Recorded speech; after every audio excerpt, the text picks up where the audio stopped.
안녕하세요. 박주입니다. 여기 드라마보다 더 극적이고 가슴 뭉클한 인간 승리의 위대한 드라마가 있습니다. 그 주인공은 바로 최강혁 씨인데요. 남북의 평화올림픽으로도 큰 성공을 거뒀던 2018 평창 동계올림픽 기억하시죠? 최강혁 씨는 패럴림픽 아이스하키 종목에서 당당히 동메달을 목에 걸었습니다. 조금은 낯선 말 패럴림픽, 장애인들의 올림픽을 말하는데요. 네, 최강혁 씨는 한쪽 다리가 없는 장애인입니다. 게다가 북한의 거리를 떠돌다 남한에 온 탈북자입니다. 대한민국 사람들도 하기 힘든 일을 장애인으로서 탈북민으로서 이뤄낸 우리의 최강혁 씨 정말 대단하죠? 남북을 잇는 통일 드라마의 주인공이라 해도 아깝지 않을 것 같아요. 인권생활 뒷담 오늘 16부부터 20부까지는 그래서 장애인들의 인권을 이야기해볼까 합니다. 최강혁 씨 인생사 자체가 장애인 인권의 생생한 증거가 아닐까 싶어요. 그럼 빨리 만나보시죠.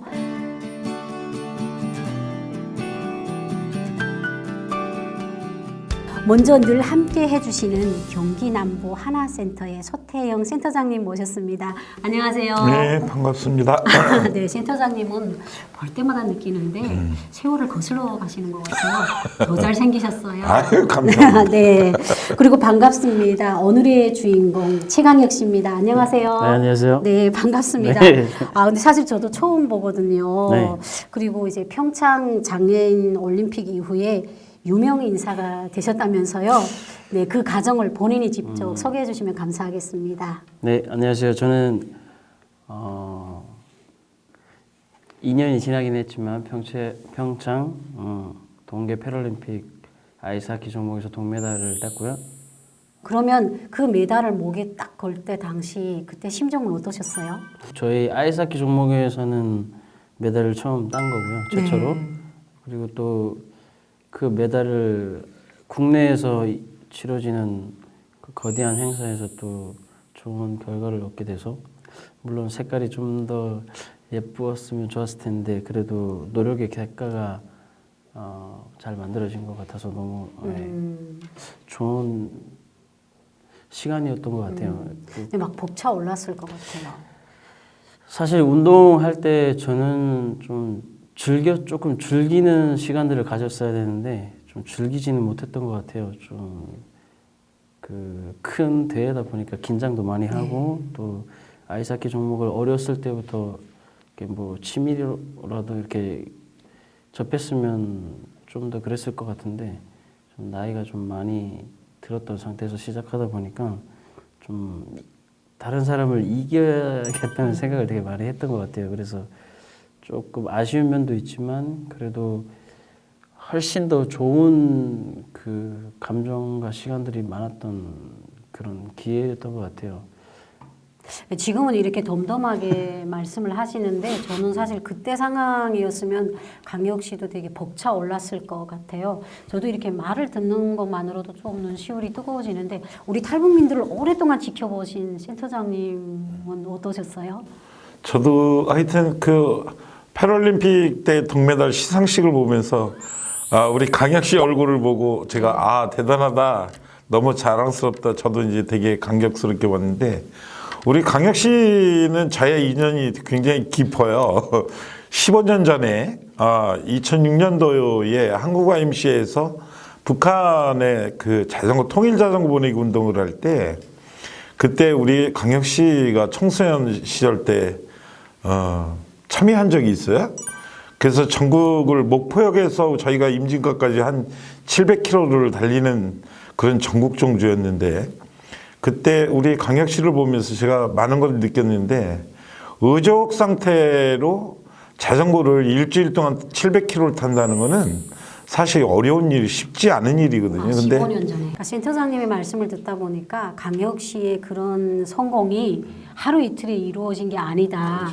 그리고 지난 2월에 우리 대한민국을 강타한 유영어가 있었죠. 강혁 씨는 계획이 다 있었구나. 네, 유명한 영화 그 말이 생각이 나요. 근데 사실 강혁 씨가 북한에 계속 있었더라면 이렇게 행복한 시간, 행복한 일들을 상상이나 할 수 있었을까 이런 생각이 드는데 제가 정말 신뢰되는 질문이지만 지금 강혁 씨가 갖고 있는 장애 어떻게 돼서 이런 장애를 갖게 됐는지 궁금합니다. 지금 생각하면 많이 어려웠죠. 근데 시간이 많이 흐르다 보니까 또 과거형이 됐고 또 편한 마음으로 얘기할 수 있는 그 시간이 됐는데 전에는 좀 누가 이렇게 물어보고 이러는 것들이 많이 싫었어요. 그래서 또 마음이 힘들고 그러다 보니까 또 반감도 생기고 그래서 방황을 많이 했었죠. 근데 고향에 있을 때는 지금처럼 그렇게 불만은 없었어요. 지금은 다른 사람이랑 비교를 하다 보니까 나는 왜 이렇게 불행하지? 라는 그런 생각들을 많이 하다 보니까 많이 힘들었죠, 더. 근데 북한에 있을 때는 그냥 그게 당연한 줄 알았어요. 근데 또 계기가 또 쉽진 않았죠. 또 아빠와 엄마가 또 이렇게 또 서로 잘 맞지 않는 상황에서 그 관계를 끊으면서 저희 동생이 한 명 있는데 그 이제 서로 부양하기를 이제 거부를 했던 거예요. 그러다 보니까 제가 그때 그 해 아빠랑 엄마랑 이혼했던 그 해가 9살 되던 해였어요.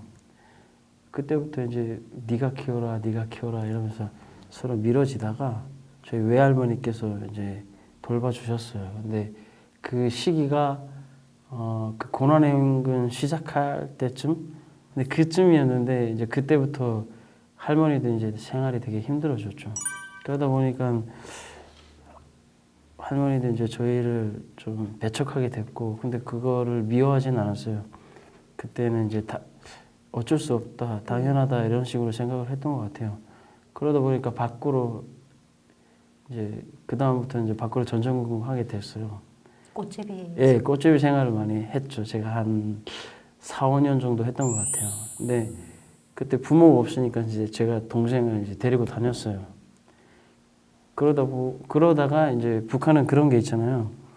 그 거리가 지저분하고 이러면 안 돼서 그 거지들 이제 보여지는 걸 되게 싫어하니까 그때 그 이제 잡아가고 이제 가둬두고 이런 그 안전원들, 그 한국으로 말하면 경찰, 그런 분들 이제 잡아가잖아요. 근데 저는 도망을 쳤는데 이제 동생은 이제 잡혀간 거죠. 그렇게 하다가 저는 이제 그 동네에서 어울리는 형들을 알게 됐죠. 그러다가 이제 뭐 그 한국에서는 아이스케이크라고 하지만 북한은 까까오라고 그래요.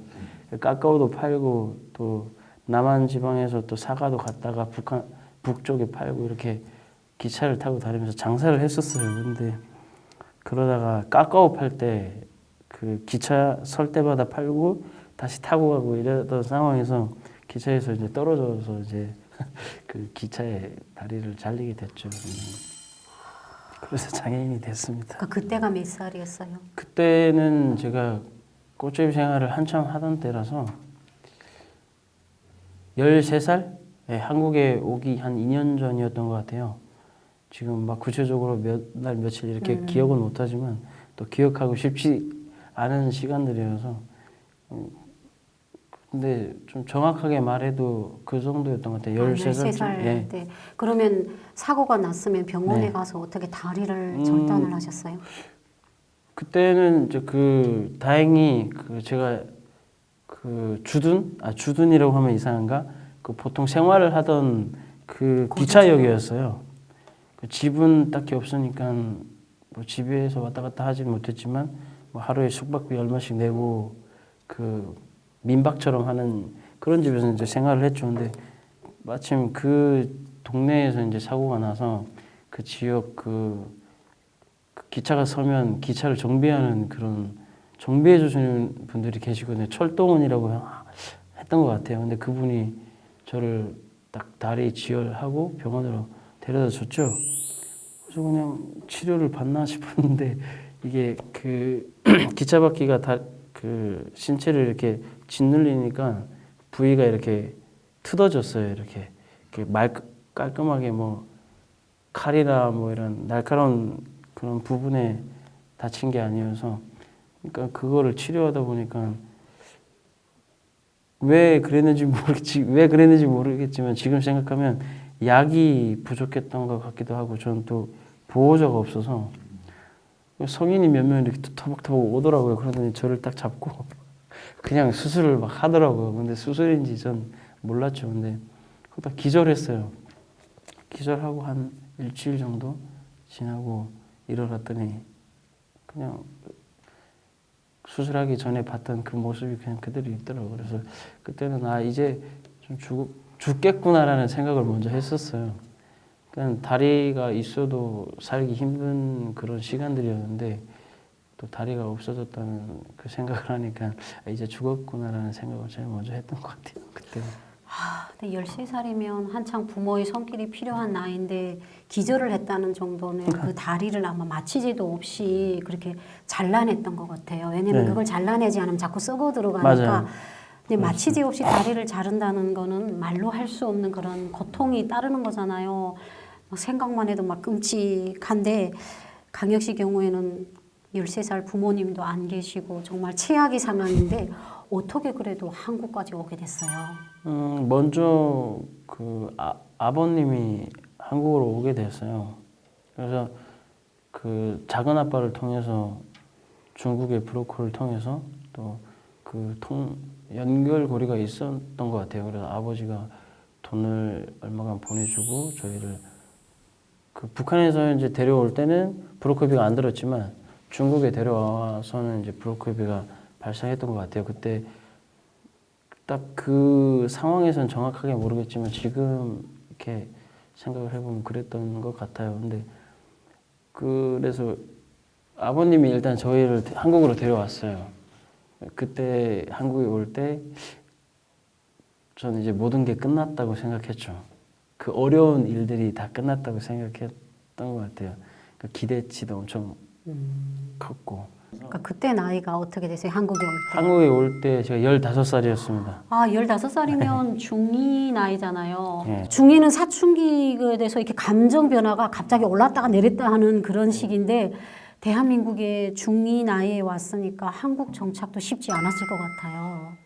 사실 제가 2001년도에 왔는데 그때는 지금처럼 탈북민들이 이렇게 흔하지 않았어요. 그렇죠. 그러니까 사람들이 조금 신기하게 봤죠. 의아하게 보고 또 지금 생각하면 말도 안 되는 그런 질문들을 했고, 제가 한국에 왔을 때 제 예상과는 다르게 부모님이랑 함께 지냈던 시간이 없었어요. 그래서 저 경기도 어디에 있는 고아원으로 가게 됐어요.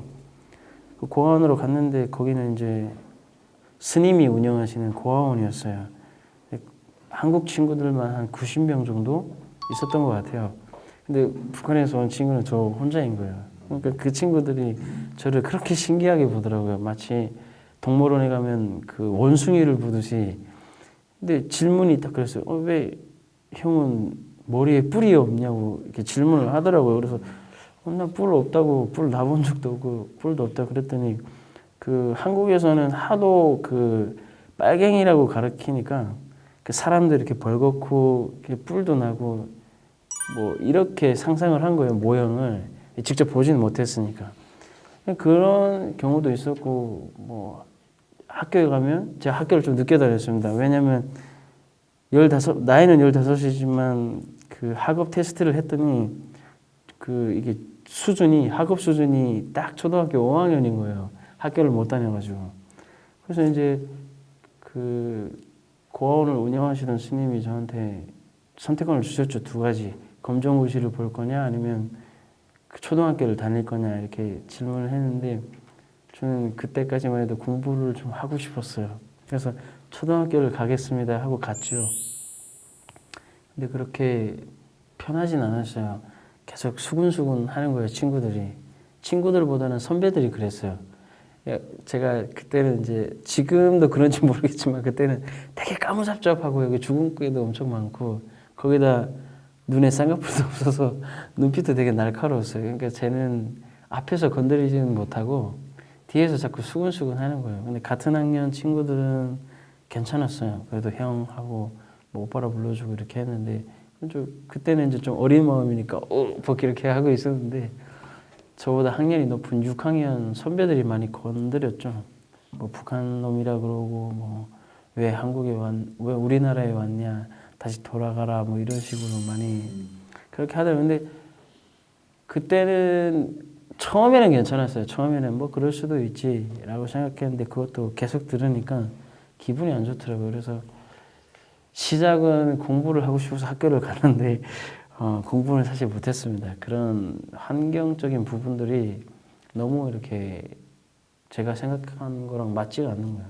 항상 그 선배들이랑 싸워야 했고 분위기가 계속 그 험악한 그런 분위기였어요. 말 그대로 사춘기 때여져서 저도 마음에 그 굴곡이 되게 많았던 것 같아요. 오늘은 기분 좋게 학교 갔는데 집으로 돌아올 때는 되게 기분이 나빠서 상처받고 집으로 오고 심지어는 그 스님이 저한테 집에 맞고 오지 말라고 이제 그렇게 얘기까지 했었어요. 그 정도로 스님들이 이제 학교 찾아가고 그렇게 했었죠. 근데 쉬운 건 없어요. 근데 북한 같은 경우에는 장애인이란 말을 거의 쓰지 않고요. 그냥 불구, 병신 이렇게 부르거든요. 그렇기 때문에 장애인이라는 이 세 글자만으로도 이게 인권이 정말 많이 표시가 됐다. 인권이 많이 보인다 이런 느낌이 드는데 그럼 강력 씨는 남한에 와서 아이스 하키를 어떻게 시작한 거예요? 아이스 하키는 제가 그 대학교를 다니면서 알게만 되었어요. 근데 그 계기가 제가 대학교를 보통은 그 탈북민 고등학교를 졸업하고 탈북민이 고등학교를 졸업하고 대학교를 간다 그러면 학교마다 이제 특례가 있어요. 네, 특별 전형. 예. 근데 저도 이게 도심에서 학교를 다니고 싶은 마음은 너무 강했는데 그 학교를 가는 데는 이제 크게 문제가 없는 것 같아요. 근데 가서 그 얼마나 지속적인 그 학업 생활을 하는지 그거를 이제 보았을 때 그 보통은 많이 이어지진 못하더라고요. 끝까지 뭐 졸업을 한다던가 뭐 이런 그 뭐 환경이 어떻게 주어지지 않는지 모르겠지만 어쨌든 결과적으로는 그렇게 되더라고요. 근데 저는 이제 제가 의족을 하고 있으니까 장애인이 의족을 하고 있으니까 그 다른 장애우들을 위해서 좀 그 의족을 이해하거나 또 뭐 환부를 좀 더 이해해서 더 좋은 의족을 만들어 줄 수 있지 않을까라는 생각을 되게 하게 됐죠. 근데 제가 이렇게 얘기하면 좀 그렇지만 제가 되게 공부를 되게 좋아해요. 공부 다루고 또 뭘 만들고 이렇게 그러니까 손으로 하는 그런 걸 되게 좋아해서 이제 그 대학교를 의료보장국과라고 그 의수족을 만드는 그 과를 이제 가게 되었어요.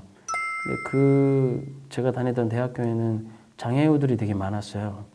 뭐 소아마비도 있고 뭐 척추도 있고 절단 장애인들도 있고 이렇게 여러 그 등급을 갖고 있는 장애인들이 많았는데 아무튼 그런 이제 대학교에서 그 교직원으로 일하시던 분도 장애인이었어요.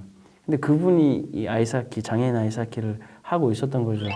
근데 그 선수가 필요하니까 이런 그 장애인 동계 종목이 있는데 경험 한번 해봐라. 그렇게 해서 이제 아이스하키를 처음 접하게 됐죠. 네. 저는 아이스 하키라고 하면 그 남자들이 운동이잖아요. 얼음판에서 막 픽픽픽 소리도 나고 되게 좀 가격하게 진짜 너 막 손에 땀을 쥐고 저러다가 부상당하면 어떡할까 어디 맞아 터지면 어떡할까 그냥 이런 감정이 드는 그런 스포츠였는데 네. 그럼 이번 기회를 통해서 이제 패널 그 아이스 하키란 어떤 종목이고 또 거기에 반해서 장애인 아이스 하키란 어떤 건지 우리 강혁 씨 좀 상세하게 설명 부탁드려요. 보통은 아이스하키라고 하면 스틱 그리고 몸에 하는 보호장구와 퍽 그리고 스케이트를 신고 그 운동을 하는 스포츠인데요. 그 몸에 걸치는 장비 저 할 얘기 꼭 있는데 네. 거대한 무슨 로봇 같았어요. 그게 얼마나 그 장구가 엄청 막 네. 크더라고요. 뭐든지 다 노력은 해야 그 결과물이 또 더 좋은 결과물이 본인한테 주어지는 것 같아요. 그럼에도 불구하고 더 많이 인내를 하고 운동을 한다는 거죠. 어떻게 보면 모든 사람들이 다 힘든 과정을 거치고 성장하는 거지만 장애인들은 좀 더 열악한 그 환경들을 많이 이겨내면서 꿋꿋이 운동하고 있는 것 같아요.